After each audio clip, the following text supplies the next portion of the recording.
नमस्कार दोस्तों, आपके अपने चैनल क्या मार्केट गुरुकुल में आप सभी का तहे दिल से स्वागत है।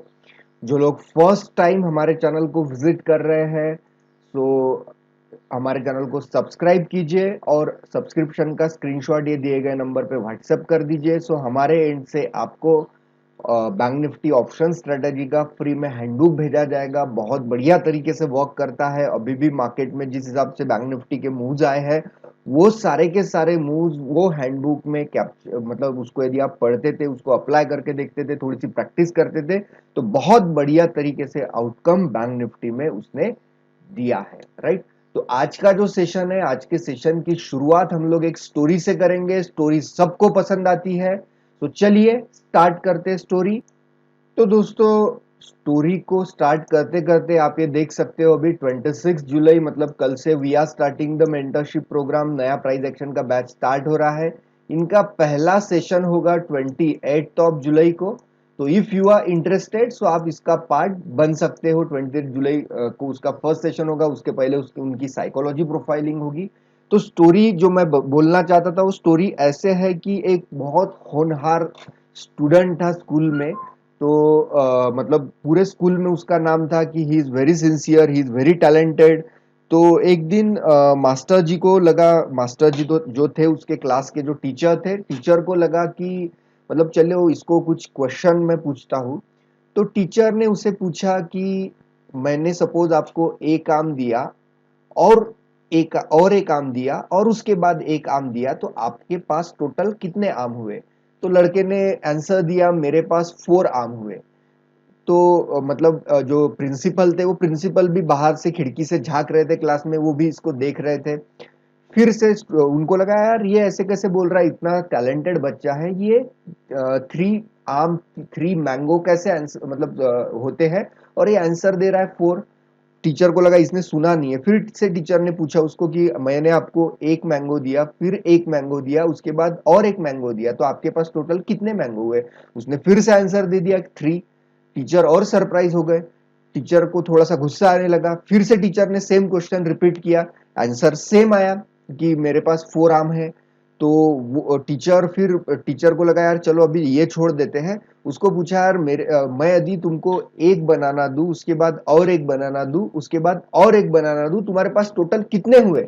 तो बोले 3। टीचर बोला यार बनाना 3 हो रहे हैं, मैंगो 4 हो रहे हैं, ये कैसे हो सकता है? फिर से टीचर ने वही मैंगो वाला क्वेश्चन रिपीट किया, उसने आंसर दिया 4। तो बाहर जो प्रिंसिपल सुन रहे थे, प्रिंसिपल क्लास के अंदर आए। प्रिंसिपल को पता था कि जो स्टूडेंट होते हैं, स्टूडेंट के तहे तक जाके आंसर कैसे निकाला जाए। तो प्रिंसिपल ने उसे पूछा बेटा ऐसे तुम क्यों बोल रहे हो, ऐसे क्यों हो रहा है? तो उसने जवाब दिया सर ऑलरेडी मेरे पास, मेरे दफ्तर के अंदर, मेरे बैग के अंदर एक आम ऑलरेडी है, तो इसके लिए वो 4 आम वहां पे हो रहे हैं। तो मेरा कहने का मतलब हम लोगों का यही है कि आपका मेंटर, आपका टीचर ऐसे होना चाहिए कि जो आपकी तहे तक जाए, आपके हिडन टैलेंट्स को बाहर निकाले। So in terms of market we KRMG will assure you कि इस हिसाब से आपको मार्केट का पूरा तहे तक इन डेप्थ नॉलेज मिलेगा, जिसको आप प्रैक्टिकली अप्लाई करोगे डे फर्स्ट से। वी विल स्टार्ट कि आपकी साइकोलॉजी प्रोफाइलिंग करते हैं, वहां पे आपके strength, weakness in terms of the market सारी चीजें विल ट्राई टू अंडरस्टैंड, और फिर उसे आपको टाइम बाय टाइम इनपुट देने के लिए हम अपने आप को झोंक देते हैं। सो चलिए let's start with the session. बहुत से लोग बोलते हैं कि मार्केट एनालिसिस का आप जब वीडियो बनाते हो, तो ये जो 2-3 न्यूज आप मतलब जो हाईलाइटेड इवेंट्स होते हैं, वो इवेंट्स को क्यों बताते हैं हम लोगों को? तो मेरा कहने का मतलब ये इवेंट्स का रीजन यही है कि यार डेली जब हम लोग ट्रेडिंग करते हैं, तो ना कोई न्यूज सुनते हैं ना कुछ करते हैं। सारी चीजें आइदर पॉजिटिव सेंटिमेंट्स हो वो स्टॉक के अंदर, या निगेटिव सेंटिमेंट हो वो तो चार्ट पे ही पता चलते हैं। बट एटलीस्ट हफ्ते में वीकेंड को जो कुछ हुआ है उनका यदि थोड़ा सा 1-2 इवेंट्स का हाईलाइट यदि किया जाए, तो हम लोगों का नॉलेज हरदम अपडेट होता रहता है। तो उसी हिसाब से जो हमें अच्छा लगता है वो 1-2 इवेंट्स हम लोग आपको बताते हैं। राइट। तो पहला इवेंट जो इस हफ्ते में मतलब जो यहाँ पे सामने आया है कि एयरटेल और वोडाफोन ने मतलब वोडाफोन आइडिया के अराउंड 9 मिलियन सब्सक्राइबर लूज हुए हैं। उन्होंने 9 मिलियन सब्सक्राइबर्स को गवाया है इन मंथ ऑफ अप्रैल। वही यदि हम जियो को देखें, रिलायंस जियो ने 1.57 मिलियन कस्टमर्स को ऐड किया है। तो एक अपने आप में ही ये बहुत बड़ी न्यूज है इन टेलीकॉम सेक्टर। अभी जैसे अप्रैल का महीना, जैसे आप सब लोग जानते हैं कि it was the month of कोविड-19। बहुत लॉकडाउन एंड इतना मतलब स्ट्रिक्ट वहां पे जो समय था, तो वो समय के अंदर भी जियो की तरफ से continuous new new additions, new new record बनाना शुरू है। वहीं देखा जाए तो जो दिग्गज कंपनियां हैं, एयरटेल, अगेन वोडाफोन आइडिया, तो उन्होंने अपने कस्टमर्स को गवाया है। सो अराउंड मतलब कि भारती एयरटेल ने अपने 5.2 मिलियन सब्सक्राइबर्स को गवाया है, वही वोडाफोन आइडिया ने अपने 4.5 मिलियन यूजर्स को गवाया है। राइट। तो ये इन इंडस्ट्री के लिए अभी रेड सिग्नल हो सकता है इन टर्म्स ऑफ द सब्सक्राइबर्स। दोस्तों, जैसे कि हम सब लोग जानते हैं कि जैसे यूएस और चाइना का जो ट्रेड वार चल रहा है, तो उसमें और एक नया एडिशन यहाँ पे हो रहा है। मतलब यूएस की तरफ से वैसे अनाउंसमेंट आ रहा है। तो मतलब इंडियन इंडस्ट्री जो है, ज्वेलरी इंडस्ट्री, तो जो ज्वेलरी हम लोग एक्सपोर्ट करते हैं, तो ब्राइट फ्यूचर यहाँ पे इंडिया के लिए हो सकता है। क्या हुआ है कि चाइना जो अपना मतलब नेशनल सिक्योरिटी लॉ इम्पोज कर रहा है हांगकांग के ऊपर, तो यूएस ने भी मतलब पूरे वर्ल्ड से उसको उसका वो जो अपना लॉ, नेशनल सिक्योरिटी लॉ उसके ऊपर इम्पोज कर रहा है। तो पूरे वर्ल्ड से उसके लिए विरोध प्रदर्शन देखने को मिल रहा है।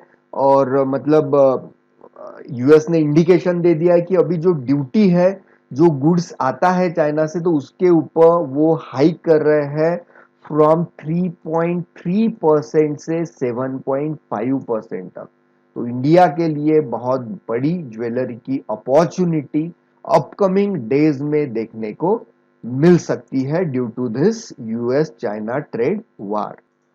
दोस्तों, ये जो करंट वीक है, करंट वीक के अंदर बहुत से दिग्गजों ने अपने नतीजे, क्वार्टरली रिजल्ट्स पोस्ट किए हैं। जैसे हिंदुस्तान यूनिलीवर है, एचडीएफसी बैंक है, बजाज फाइनेंस है, एक्सिस बैंक है। बड़े बड़े दिग्गजों के आज भी आईसीआईसीआई बैंक का नतीजा आने वाला है। सो देखा जाए तो जो हिंदुस्तान यूनिलीवर है, उसका जो नेट प्रॉफिट है वो 5.7% से बढ़कर 1,897 करोड़ रुपीज हुआ है। और सेल्स भी उनका अप हुआ है बाय 3.65%।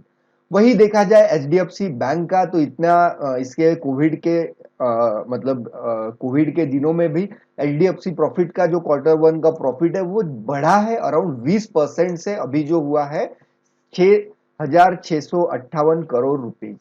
अगेन बजाज फाइनेंस को हम लोग यदि देखें, तो बजाज फाइनेंस में भी नेट सेल जो है वो अप हुआ है अराउंड 11.38% से, जो हुआ है अराउंड अभी 5,900 करोड़ रुपीज।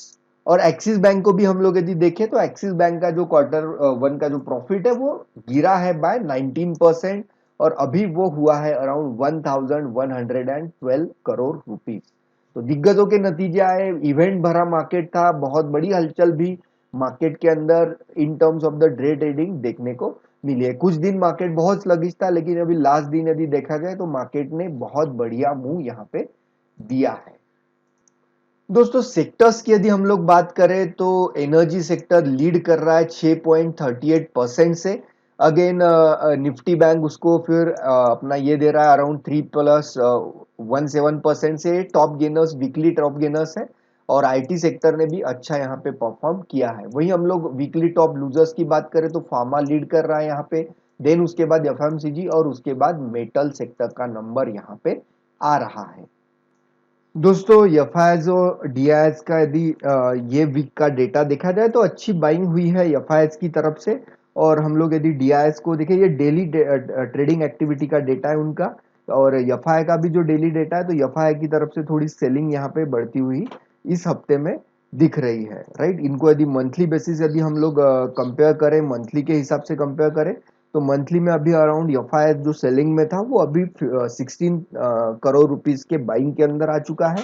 वही DIS को देखा जाए तो अराउंड 3898 करोड़ रुपीस की सेलिंग में DIS अभी यहाँ पे हम लोगों को खड़े दिख रहे हैं। अभी आने वाले दिनों में क्या होता है अपकमिंग, वो देखना यहाँ पे काफी अहम होगा।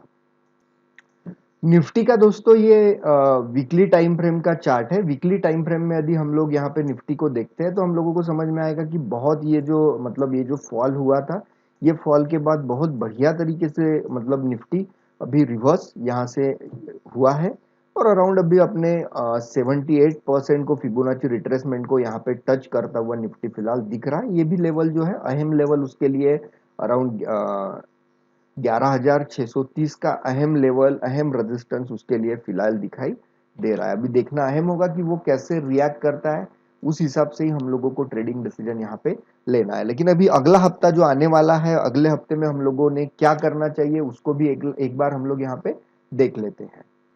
डेली टाइम फ्रेम में भी उसको देखे तो ये जो गैप उसने क्रिएट किया था, अभी वो गैप को उसने अभी फिलहाल फिल किया है। अभी यहाँ से वो किस हिसाब से एक्शन देता है वो देखना काफी इंटरेस्टिंग होगा। तो दोस्तों अभी अगले हफ्ते आपको जो अपना फोकस बनाए रखना है वो ये दो जोन्स के ऊपर बनाए रखना है। पहला जोन ये वाला, दूसरा जोन ये वाला। तो क्या एक्शन आपको लेना है, अभी ये जोन से वो स्ट्रगल कर ही रहा है, तो यदि यहाँ से बढ़िया सा कोई रिवर्सल वो दिखाएगा और यहाँ पे जब रिट्रेसमेंट को आने के बाद कोई रिजेक्शन आपको दिख जाएगा, तो रिजेक्शन के बाद थोड़ा मतलब रिजेक्शन या फिर रिवर्सल दिखे अच्छा स्ट्रांग, तो आप यहाँ पे डेफिनेटली सेलिंग के लिए जा सकते हो। ये जोन के ऊपर क्लोजिंग बेसिस आप अपना स्टॉप लॉस रख सकते हो। आपको क्या करना है, सिंपली ये जो जोन्स ड्रॉ करके दिखाए गए हैं, ये जोन्स अपने चार्ट में ड्रॉ करने हैं। ये आवरली टाइम फ्रेम का चार्ट है, 60 मिनट का चार्टिंग टाइम फ्रेम आपको आपके चार्ट्स पे लगाना है। सिंपली ये जोन्स ड्रॉ करना है और प्राइस एक्शन का नॉलेज हो, प्राइस एक्शन को समझते हो, तो डेफिनेटली इनका यूटिलाइजेशन आप अपने ट्रेडिंग में कर सकते हो। सेकंड चीज क्या हो सकती है, सेकंड चीज यहां से कल अच्छा खासा ब्रेकआउट कल परसों में आ सकता है, जोन के ऊपर क्लोजिंग देगा, स्ट्रॉन्ग क्लोजिंग होगी, स्ट्रॉन्ग आपको पता चलेगा कि ट्रेंड मोमेंटम और भी अपवर्ड डायरेक्शन में स्ट्रॉन्ग है। और जब यहाँ पे रिट्रेसमेंट लेने वो आएगा तो यहाँ से आइदर वो स्ट्रॉन्ग रिजेक्शन देगा या स्ट्रॉन्ग रिवर्सल देगा, तो आपको ऐसा देने के बाद आपको यहाँ पे बाइंग के लिए आप बैठ सकते हो। ये जोन के नीचे क्लोजिंग बेसिस आप अपना स्टॉप लॉस यहाँ पे रख सकते हो। तो बढ़िया अपॉर्चुनिटी है निफ्टी में, स्टॉप लॉस काफी कम है, 50 पॉइंट के स्टॉप लॉस के साथ यहाँ पे ट्रेड आप कर सकते हो। अगेन बात करूं जोन नंबर 2 की, तो जोन नंबर 2 में यदि यहाँ से वो आता है, आपको सस्टेन होता हुआ दिख रहा है और बढ़िया सा कोई आपको यदि यहाँ से रिवर्सल वो दे, तो डेफिनेटली आप यहाँ पे बाय के लिए सोच सकते हो। आपका जो स्टॉप लॉस रहेगा ये जोन के नीचे क्लोजिंग बेसिस आपका स्टॉप लॉस यहाँ पे रह सकता है। तो अराउंड एक 50 पॉइंट का स्टॉप लॉस आप यहाँ पे लेके यहाँ पे लेके चल सकते हो, राइट। अगेन सेटअप नंबर 4 यहाँ पे क्या हो सकता है, ये जोन को अच्छी तरीके से कन्विंसिंगली ब्रेक करे, जोन तक रिट्रेसमेंट के लिए आए, रिट्रेसमेंट में आने के बाद यहाँ से रिजेक्शन या स्ट्रॉन्ग रिवर्सल वो दिखाए, तब जाके आप उसको सेलिंग में यहाँ पे देख सकते हो और ये जोन के ऊपर क्लोजिंग बेसिस आप अपना स्टॉप लॉस वहां पे रख सकते हो। तो ये अगले हफ्ते में आपको सिंपल चीज करना है विद प्राइस एक्शन। नॉलेज नहीं है तो पहले ऑब्जर्व कीजिए, समझने की कोशिश कीजिए, कुछ भी दिक्कत है हमसे कभी भी आप कंसर्न कर सकते हो। ये दोस्तों ये वाला बैंक निफ्टी का चार्ट है। बैंक निफ्टी इतना बढ़िया तरीके से ट्रेंडिंग हम लोगों को नहीं दिख रहा है आफ्टर दिस ह्यूज फॉल। अभी वो सस्टेन करने की कोशिश ये जोन के ऊपर कर रहा है, ये लेवल के ऊपर क्लोज होने की कोशिश कर रहा है, लेकिन आप देखोगे तो 23,000 जो साइकोलॉजिकल लेवल भी है वहां से ही उसको रिवर्सल और रिजेक्शन आ रहे हैं, वो सस्टेन होता हुआ नहीं दिख रहा है। तो भी ये हफ्ते में यदि वो 23,000 को क्रॉस कर जाए तो डेफिनेटली आपको एक बढ़िया तरीके से मोमेंटम उसके अंदर देखने को मिल सकता है। लेकिन आगे चल के जैसे इवेंट है अभी, तो मोराटोरियम का भी वहां पे आएगा इवेंट, तो वो भी उसके चलते शायद बैंक निफ्टी में प्रेशर यहाँ पे दिख सकता है। तो देखते हैं अभी कैसे रिएक्ट करता है। We are a price action based trader, तो प्राइस के बिहेवियर के साथ ही हम लोगों को अपने ट्रेडिंग डिसीजन लेने हैं और अकॉर्डिंगली ही एक्ट करना है, राइट। अगेन इसको यदि हम लोग अभी डेली टाइम फ्रेम में देखें तो आपको समझ में आ जाएगा कि ये जो ट्रेंड बना है डेली टाइम फ्रेम में, डेली टाइम फ्रेम में स्लोअर ही ट्रेंड वो अपना मतलब हायर लो पैटर्न कंटिन्यू कर रहा है, लेकिन ट्रेंड इसके अंदर काफी स्लोअर यहाँ पे दिख रहा है। अगेन आप सेम चीज दोस्तों बैंक निफ्टी के साथ भी यहाँ पे कर सकते हो। बैंक निफ्टी को यदि आप देख रहे हो तो जोन नंबर 1 ये है, जोन नंबर 2 ये है, अभी यहाँ पे बैंक निफ्टी आएगा, सस्टेन करेगा, सस्टेन करने के बाद रिवर्सल देगा तो डेफिनेटली आप बाइंग के लिए सोच सकते हो। जोन के नीचे क्लोजिंग बेसिस आप अपना स्टॉप लॉस यहाँ पे अपडेट कर सकते हो। एक 200 पॉइंट का स्टॉप लॉस यहाँ पे आपको मतलब आ सकता है, राइट। और यदि कन्विंसिंगली इस जोन को ब्रेक ही कर देगा और जब मतलब रिट्रेसमेंट के लिए यहाँ आएगा तो आप यहाँ पे रिवर्सल या रिजेक्शन स्ट्रॉन्ग जो भी रहेगा तो आप वहां पे सेलिंग के लिए बैठ सकते हो। जोन के ऊपर आप अपना स्टॉप लॉस अपडेट कर सकते हो, लेकिन स्टॉप लॉस क्लोजिंग बेसिस होगा। टाइम फ्रेम 1 आवर का टाइम फ्रेम आपको वहां पे यूज करना है। सेटअप नंबर 2 यहाँ पे क्या हो सकता है, ये वाला जोन के अंदर वो आएगा, यहाँ से मतलब सस्टेन करेगा, कोई रिजेक्शन और स्ट्रॉन्ग रिवर्सल यहाँ पे हम लोगों को देगा, और जब रिट्रेसमेंट में वो आएगा तो definitely will think for selling, और जोन के ऊपर क्लोजिंग बेसिस स्टॉप लॉस आप यहाँ पे रख सकते हो। 200 पॉइंट का ही स्टॉप लॉस इसके अंदर भी आता हुआ दिख रहा है।